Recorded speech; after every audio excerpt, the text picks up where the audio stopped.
Yes, mutant dragons. Yay! We are at Pathyaya's War College, where the next generation prepare themselves in one of 4 branches: healers, scribes, infantry, and riders. And because these are the people in charge of protecting the nation, the school is not for the faintest of hearts. The land is called Navarre, and our protagonist, Violet, is a small girl that will have a hard time surviving the toughest career: rider. Like Dragon Rider. Pretty cool. She's so weak that she's barely able to carry her own backpack. She's also the daughter of General Sorringale, apparently a very important person in the nation, and also very cold towards Violet. Clearly, she has a death wish for her daughter. Fortunately, there is one person on her side, her sister Mira, who is very worried about her, and also the favorite daughter, but not even Mira can change her mother's mind. No daughter of her will be a scribe, which was Violet's path for years before her father died. Also, she had a brother who was the actual favorite child. He's dead too. And now Violet is heading towards the deadliest initiation. What a nice start. Out of the office, Mira helps her prepare for the test ahead, give her rider's boots, and reduce her luggage. And finally gives her a badass vest for protection. She will need it, and not only against the dragons. Because oh yeah, dragons will kill you if they think you are weak, or just because. And then Mira gives her a final advice: stay away from Satan Riorson. And like that, we have the main love interest. Apparently, he won't hesitate to kill her if he realizes who she is. There was a rebellion some years back, and Satan's father was the one leading it. I will assume that he was killed by Violet's mother, which makes Violet a target for hate, but not only because of the father. All the kids of those who were rebels were taken and marked, despite just being kids. They are rejected and forced to serve in the Raiden Quadrant, a death sentence, but Satan survived and he is very dangerous. Moving on, Violet heads inside the tower for the beginning of a long 3-year training. On her way up, she meets Dylan and Rhiannon, 2 very excited candidates. Rhiannon has been training since little. Dylan's mother, on the other hand, didn't want him to go, but this is his dream, and back home, his girl is waiting for him. Once he graduates, he will marry her. They arrive at the parapet, a long, thin, rocky bridge with no railing. Seeing Rhiannon's smooth soles, Violet decides to share her shoe to save the woman from an imminent death. With mismatched shoes, they approach the beginning of the bridge, where Violet catches sight of the most exquisite man she ever seen. Her words, not mine. They lock eyes until he hears her name, and the temperature shifts. Because this is Satan, and they both have reasons to hate each other's guts. She's expecting him to kill her in the spot, but he doesn't. The parapet will do that for him. That's his answer. A scream comes from the bridge, and they turn in time to see Dylan split and fall. The first victim has been claimed, and Violet looks horrified. She starts her journey across the parapet, where another candidate named Jack starts approaching to throw her over the edge. She's not even in the quarters yet, and 2 guys already wants to kill her. He meets her by a centimeter and promises to finish the job another time. Killing other candidates is not allowed, but at the same time, it is? It's legal killing on match, although I don't think they care much about how people die in this school.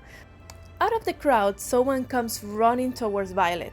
The guy in question is called Dain, Violet's crush and childhood friend. He helps her recover on a hidden spot. In her rush to escape Jack, she damaged her knee. Dain takes her to his room. He uses some magic to open the door and pause. Aside from being able to ride dragons, these said dragons will also channel their powers through their chosen rider. Back to the story, Violet mends herself. Her body is so weak that a simple fall will leave her injured. She then proceeds to tease Dain, and looks like the crush is reciprocated. They leave the room, but instead of going back with the riders, Dain takes her to a door that leads to the scribe's quadrant.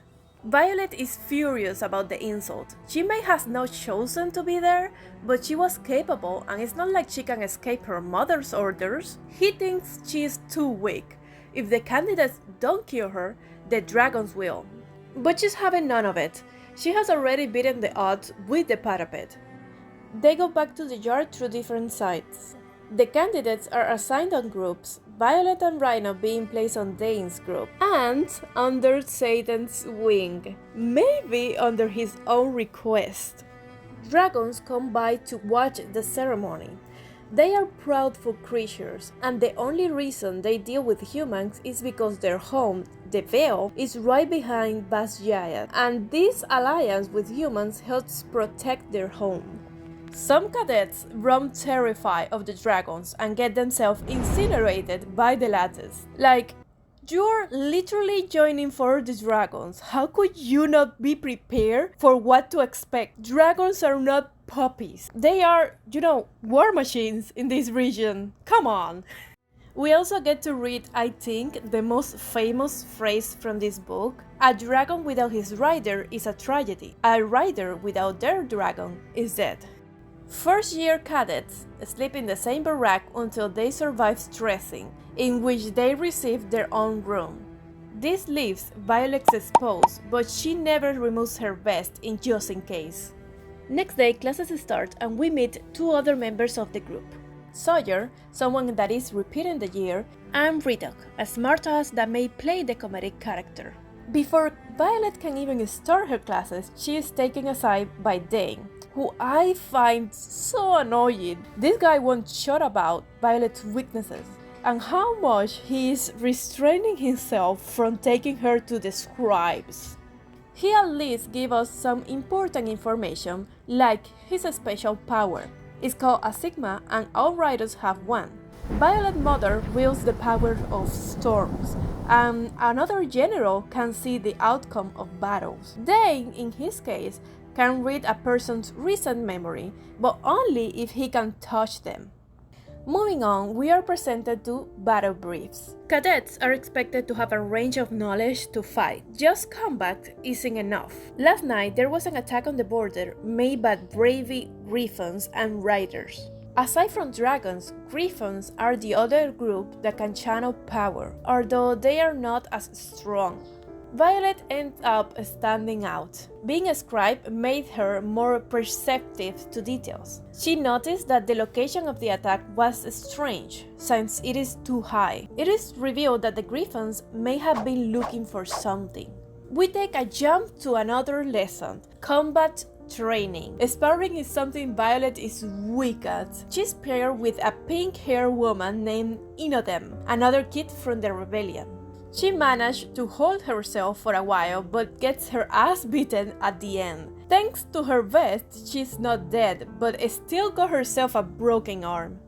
Dain takes her to the infantry, where he once again tries to sneak her Violet out. Violet is angry and so am I. This guy really doesn't know what the word no means. He's just making it more difficult for her. How annoying.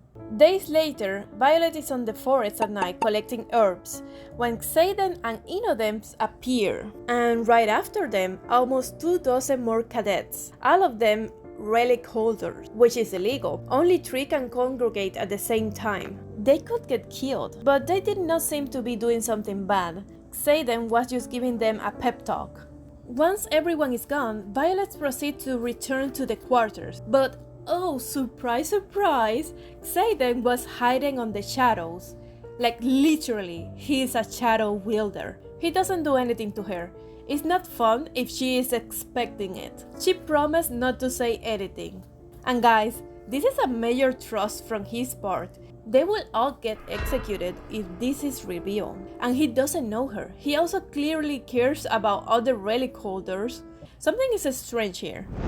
Violet decides to take on cooking duties. This is important for later. And now I'm counting on the obnoxious Dain. I'm worried about you. Lay low. This is like the 4th time. Anyway, Moving to a different lesson, we are taught about different dragons and how many are willing to bond this year. 100, 37 less than the previous year and 26 less than the year before that. Less willing dragons. A possible cause for the faltering borders. There is one piece of information that I found interesting. The professor showed a black dragon, very rare, and this one is especially powerful. He hasn't chosen to bond again since his last riders died. And this eventually relates to Violet's brother. The rider had the segment of siphoning. He could absorb power from several sources and use it. When Brendan died, he tried to bring him back, but overestimated his limit. No segment is capable of resurrection. Moving on, it's time for the maths. Counter number 5, and let's add one more to Dain, reprimanding Violet like she is a child, and point to Violet for throwing some knights at Jack as warning. She's throwing the mat with a random bigger cadet. The man ends up being sick, moving sloppy, and even vomited through the mat. Violet accepted some hits and won. She wins 4 more matches in the upcoming week, all thanks to her expert use of herbs. She has been poisoning her upcoming matches during cooking duties, a few hours before each encounter. Hence why cooking duty was so important. She may not be physically strong, but is very cunning. Unfortunately, her luck's run out. She poisoned her 6th opponent too early, and Dain has decided that he will take the place. By the way, she hasn't killed any of the previous cadets. The fight looks more like a flirtatious dance than a life-threatening situation. All whispers, close faces, bodies. I can imagine it looking like they are making out. All while he is giving her fighting advice. Come on, mate, make it less obvious. Oh, I heard this was important. Dain says, "You can't poison every enemy you come across. You won't have time to offer some tea to some bribing refund rider when they come at you." I'll leave this here just in case I decide to summarize the other books. After some more disarming and advices, he leaves the mat. Dain, who won't mind his own business, tells an scribe about Violet's death threats, and this one accepted to take her back. At this point, it's denigrating. He's treating her like a doll and not really helping her survive her decision or respecting it. Moving on, we meet Gauntlet Kun, an obstacle course on the side of a cliff. Teams will be evaluated as a group. The faster the group finish determines your entry position at presentation. For Violet, this is a real challenge because of her stature. She is debating about running away to the scribes when she encounters Dain. He teases her, there's some sexual tension, and then she explodes and overshares her worries, and he kind of pep talks her? Presentation day is here. Man, is he annoying. Using her head, she managed to climb with the help of the obstacle rope and her knife. Thanks to a technicality, she points out she is not disqualified. Also because Dain decided to be on her side on this, and it's now the moment to meet the dragons that are willing to bond this year.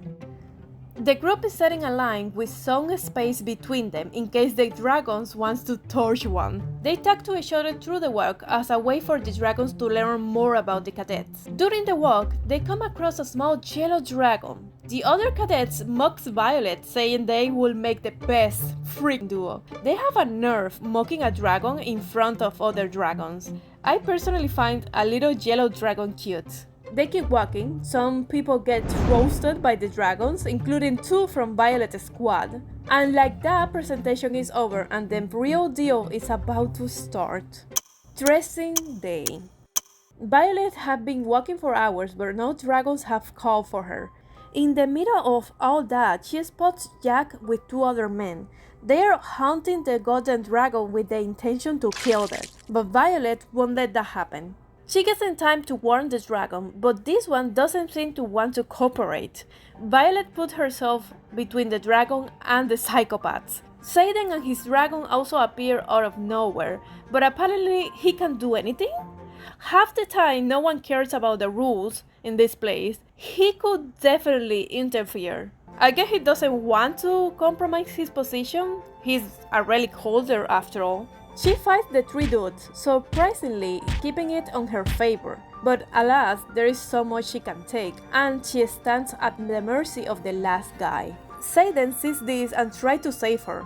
But when she is about to be killed, a huge black dragon appears, incinerating the last man and saving her.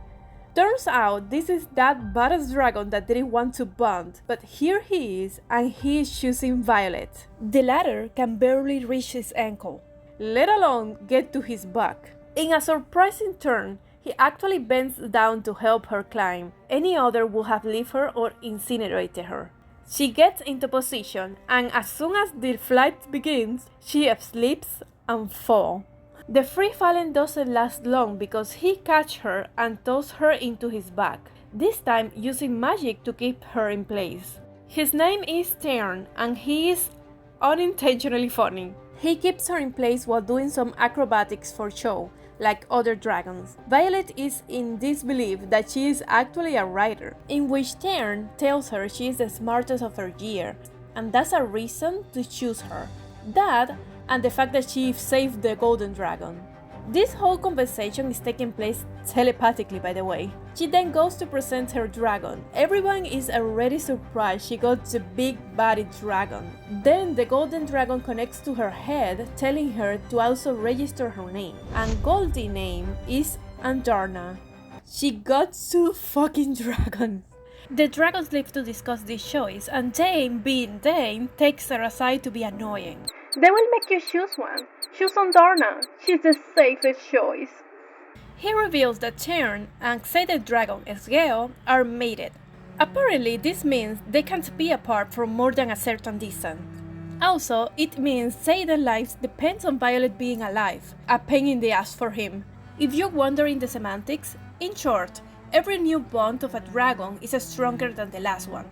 And last time, Terrence almost died after his rider did. If Violet dies, Terrence most likely will die too, and Esgeo, being his mate, will follow. In consequence, Xaden will die too, so he now needs to keep Violet alive. Back to the story, they don't make her choose, and she just stays with the 2 dragons. Then there is a small ceremony where the dragons leave a relic on their rider's back, and this relic is like a tattoo. Violet one has 2 dragons. Dain kisses her after that. Moving on. Next morning, everyone is treating Violet with respect. Imogen sits with Violet and her group. She's going to train her from now on. This was probably under Xaden's orders. As a consequence of being a rider now, some classes are added to their itinerary. One being flying. And oh boy is this a nightmare for Violet. The dragons will follow a pattern of acrobatics to strengthen their rider's ability to stay mounted and rule out those that can't take it. Dain is keeping her in place again, but Violet is not interested this time. If she wants to be able to do it on her own, she needs to practice. And despite his grumpy attitude, he lets her way. And then she goes and falls over and over again through the rest of the class. Violet meets Dain on her way to training with Inodem. She was disappointed that she actually felt nothing after the kiss, so it was a relief when he came saying that it had been a mistake. She was happy they could keep their friendship after the awkward kiss, but that is not Dain's reason to discard a relationship between them. It's because of rules, and he has the audacity to yap about it being a possibility once she is higher. By the way, he also admitted the day before that he wouldn't have rescued her in dressing day. Because rules, sucker. Meanwhile, Xaden, with all to lose, was actually willing to interfere to save her. Girl, you dodge a whole cannon. The first on the group to awake a Sigma is Sawyer. He's a metallurgist, the ability to manipulate metal. Having an early manifestation is a good thing. It means your dragon trusts you to have their power. It is also important to awake or you can literally explode. The relics the dragon gave the cadets, the back tattoos, contain their power. If this is not used in 6 months, it will overclock you. Anyways, counter number 9. Dain discovers she keeps falling from the dragon. He is so worried. And then he has the audacity to question her result in the gauntlet. In his own words, she acted dishonorably. Violet finally has the courage to break her fantasy of Dain, and their potential relationship is buried. That night she wakes up with Taryn screaming warning in her head. She's surrounded in her room by 7 unbounded riders. She tries her best to fight but is eventually caught, and it seems that this is the end. Until she hears Andarna's voice, the door is broke open and everything stops. Literally. Time itself stops, creating an opportunity to escape, where Satan is waiting on the door. Once time runs again, and leaving surprises aside, Satan kills all the cadets and checks injuries on Violet, with some sexual tension in between. Ooh, some skin! He takes her to the flying fields, where Satan wants a word with Tern on what happened in the room. Violet's segment. Well, turns out it was not a segment. Segments are a combination of the dragon power and the rider's channel's ability. It reflects the rider's core being, where Andarna gave Violet her gift directly, because she is not an adult dragon yet and doesn't have much control. The 5 of them decide to keep this ability secret, especially to keep Andarna and the baby dragon safe from greed. At morning announcement, there is a big show with Violet on the center. Satan gives her a bodyguard named Liam, who is actually just another first-year relic holder. Liam is a big softie that enjoys carving wood figures, and I probably won't have time to expand on all his good deeds, so I'll say just here that I really like him and he's a nice character in the book. Very loyal. Returning to morning announcements, Satan then proceeds to expose the person that opened Violet's door last night for the intruders. Mavis, a wing glider that cares a lot about rules and is friends with Dain. Dain, who is demanding Violet to retract the accusation, and proceeds to demand to see her memories too. Thankfully, Terence can share the memory instead. By animosity, Mavis is found guilty and executed by Tern himself, despite Violet's splits to give her another chance. Finally, we start advancing on Satan and Violet's relationship. There is an incident. Tern and Segeo, being a married couple, have their private moments, and because of the intensity, they sometimes forget to close the connection. So Violet wakes up at night, is first torn apart when finally she receives her power, and then soon after being flooded with lust. She almost climbed Leah on her way to cool down, and once she reached the outdoors, she finds Satan, which means a harder time avoiding the desire to climb him. He helps her learn something called grounding. It will help her muffle the emotion, and although she is capable to do it on her first try, they are still affected by the closeness and emotions, and they cave to a very passionate kiss. He is the first to break contact, arguing that it was not her own emotions. He even got jealous thinking about Violet and Liam together. Ooh, I think he kind of cares. I want to mention something. Next morning, Dain apologized to Violet for demanding the memories instead of asking, but he touched her cheek, and he usually avoids touching in general. I find it weird, especially since he needs to touch to see the memories. A month passed by and Violet haven't manifested a segment yet. Rhinon unlocked summoning. She can teleport objects. Rito can wield eyes, which is common but impressive, and Liam can see things from far, far away. But not having a segment manifest is not the only bad news. They have finally matched her against Jack. He now has a new chance to finish her. She stands her place well, but he plays dirty like always and channels his power in her, choking her body. But she was prepared. She shoves an orange piece in his mouth and he starts to choke because he is allergic. After this stunt, Satan takes over Violet's training and guard. He also gifts her a bunch of knives made especially for her. Another month passed by and first-year cadets are participating in the squad battle. The winning squad will have the amazing opportunity of going to the front lines. They do an sky race, mad fights, and finally a coordination task. The mission is to find and acquire by any means necessary the one thing that will be most advantageous for their enemies. Violet decides that that thing must be in her mother's office. Everyone follows her to the room. In a group effort, the squad steals a hanging map. The map contains up-to-date information of Navarrian wings positions and skirmishes. Pretty impressive, so they win. They are sent to an outpost, which happens to be where Mira is stationed. They hug in relief of seeing each other alive. 2 days later, Violet and Rhinon are trying to escape. Turns out they are very close to Rhinon's village and she wants to check on them, but ends up being caught by Mira, who despite her initial anger, agrees to go with them.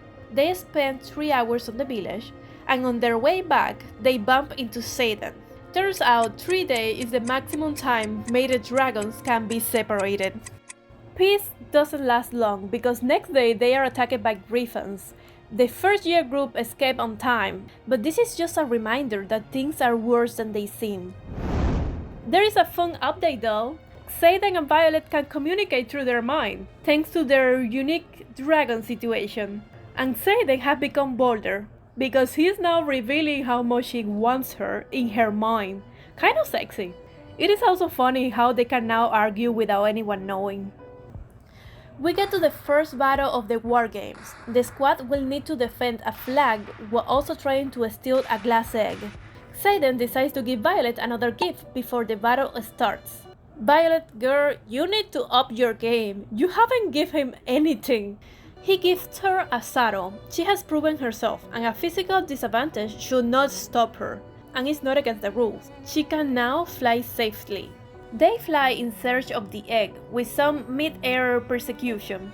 In the middle of the chaos, Jack appears and, being a sadistic ass, goes for a killing blow to the person he's fighting, who happens to be Liam. Violet uses Andarna time stop power to dunk with Dain and catch Liam before he hits the floor. In a burst of rage, Violet seeks blood. She commands Dain to go after the bastard, and channeling her power, she manifests her Sigma, lightning. She channels the force onto the tower, hitting Jack on the spot and making him fall to his death. Violet has a full mental breakdown over this. She didn't want to become a killer, and she's so annoying about this. If she had killed Jack before, several lives would have been saved. She has blood in her hands for not taking him down sooner, and you cannot avoid killing people when you are a warrior. Satan comes to check on her that night, and both cave in on their desire. Some very intense lightning strikes later. Satan stays the night and warns her not to fall for him. Too late, buddy. Too late. Cleaning the mess they did on the room, she discovers a letter in her father's fables book. The message is cryptic and mentions how easy it is for people to change history. On the celebration of the defeating of the rebels, aka Satan's father's execution, while everyone is celebrating, Satan is sitting alone in the parapet mourning. Violet decides that she's not gonna leave him alone, and that this is the perfect moment to bring up his denial about his feelings towards her. This works, and he agrees that it is true. He wanted her since the day they met. There are no promises, no relationship status. He just agreed to stop fighting his feelings. I personally don't like that, but Violet is thrilled. That is good enough for her, I guess. They get some more lightning going on until they are interrupted by another cadet. Navarre is under attack. But not really. It was a false alarm because this is part of the next War Games assignment. They will act as if they were really under attack. Every squad is sent to a different outpost. Violet is separated from her squad with Liam and Inodem. They will go with Satan instead, because of the whole dragon relationship thingy. On a resting spot, they are approached by Griffin riders. Violet is going to attack them when Satan stops her. Liam then holds her in place while Satan goes and greets the riders with, "You are early." The Griffin riders warns about Venin attacking the proximities, but that cannot be true because Venins are mythological creatures, right?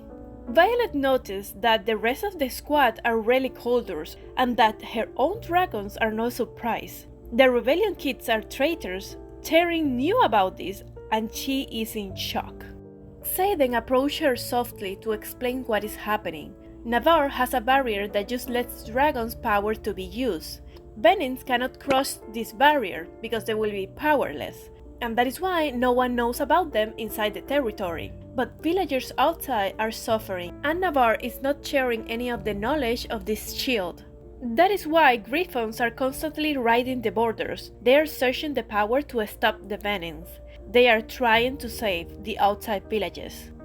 Violet chooses to believe him for now, but her trust has been shattered. They arrive at the outpost that is empty. There is a letter with Dain's father's handwriting. The relic holders were sent there to test their loyalty or die. Dain, being Dain, had violated Violet's privacy and watched her memory without consent, learning that Xaden and the other relic holders went to these spots without orders. This guy is getting Violet killed too because of narrow-minding. There is an attack going on close by. Either they leave now to arrive on time to the next spot named on the paper and keep the loyalty status, but if they leave, the people in the location will die in the hands of the Venin. A brutal choice. Everyone decides that they are not going to let innocent people die. They head to the post, and if you think Venins are the only problem, wait until you hear about their creations, the Wyvern. They are not even safe in the sky. The fight is difficult since the only way of killing the Venin is with a special dagger, which requires close contact. The fight is not looking good. Violet gives her all, but automatically, she cannot save everyone. Liam Dragon is taken down despite her best effort to save them. Now Liam has minutes to live. Xaden arrives on time to say goodbye and see him take his last breath. But there is not much time to grieve. The sky is filled with wyverns and Violet prepares herself to use all her power to take them down. She starts shooting blinding, but a surprise attack comes from the left. A Venin lands on Tyrn's back, leaving them both exposed. Violet tries to fight it and is outmatched. The Venin says something interesting, that they were sent there, which means that there is someone in Navarre that has contact with these creatures, or I will assume. There is only one way to finish this, killing the leader first. In a last attempt to shift the fight, Violet concentrates all her powers and Tyrn to hit a final electric bolt to the Venin. She hits the target, killing him, but she has no strength left and falls from Tyrn. And Darnaf softens her fall, but she still has a fatal wound on her side that most probably is poisoned. She wakes up who knows how long later, and we are now on Xaden's perspective. He took her to his biggest secret, his childhood city, Aritia.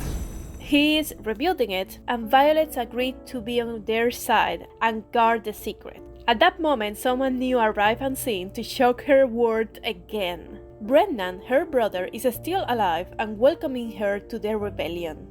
Finally, the end! This was so long, guys! I don't know if I will read the next book, but I need a vacation after this one. If you like this video, please leave it a like, because it took me so long to make. So much effort. Thank you for watching.